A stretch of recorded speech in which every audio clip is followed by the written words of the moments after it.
Assalamualaikum warahmatullahi wabarakatuh. Selamat berjumpa kembali para pemirsa. Pada kesempatan kali ini ya, ternyata ada kabar gembira bahwa MA membatalkan keputusan kenaikan iuran BPJS ya. Jadi kalau kita lihat ya, kenapa kalau kita lihat dari sisi analisa bagaimana cara kebijakan itu kalau kemudian dirasa menurut kita kurang baik ya. Pertanyaannya dua, apakah harus dengan demo ya, atau cukup dengan cara yang elegan untuk bisa mengubah kebijakan tersebut. Nah, ternyata kalau kita belajar dari kasus pembatalan kenaikan iuran BPJS dan ternyata MA Mahkamah Agung itu membatalkan. Jadi bukan percuma ya.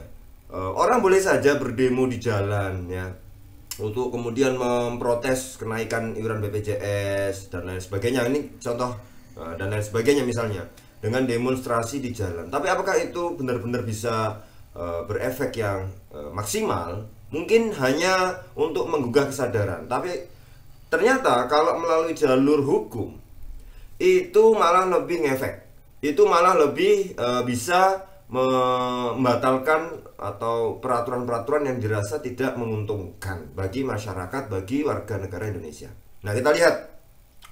Jadi ceritanya gimana sih kalau bisa MA ini mengabulkan judicial review Perpres nomor 75 tahun 2019 tentang jaminan kesehatan ya. Jadi ternyata judicial review ini diajukan oleh komunitas pasien cuci darah atau KPCDI yang keberatan dengan kenaikan iuran BPJS kesehatan. Nah, jadi komunitas pasien cuci darah ini mengajukan keberatan atau judicial review ke MA.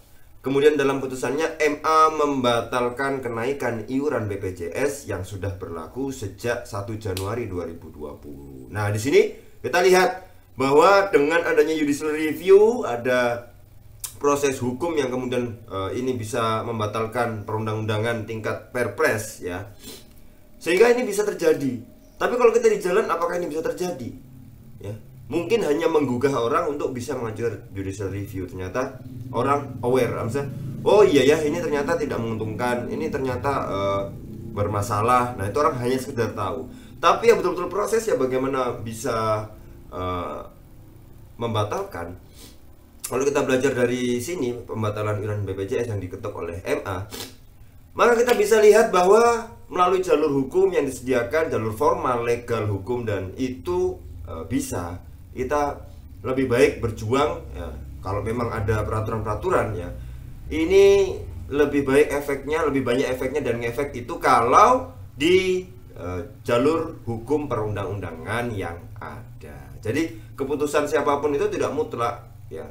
Peraturan apapun tidak mutlak, maka ini ada jalurnya untuk bisa menggugat kembali sehingga bagian yudikatif ya, yudikatif ini ya MA itu bisa kemudian melakukan sebuah terobosan ya, pembatalan iuran BPJS. Nah, mulai saat ini kemudian berlaku kembali iuran BPJS kembali seperti semula yang belum dinaikkan. Tapi mohon ya, kita sebagai warga negara untuk taat membayar iurannya itu per bulan secara secara rutin ya. Jangan cuma kalau mau operasi atau mau rawat inap baru bayar. Nah, itu ya, nanti setelah itu nggak bayar lagi. Itu yang membuat BPJS kemudian agak kelimpungan ya. Maka yuk kita sebagai warga negara ya, kita benar-benar taat untuk membayar iuran BPJS karena fungsinya akan kembali ke kita lagi. Terima kasih para pemirsa.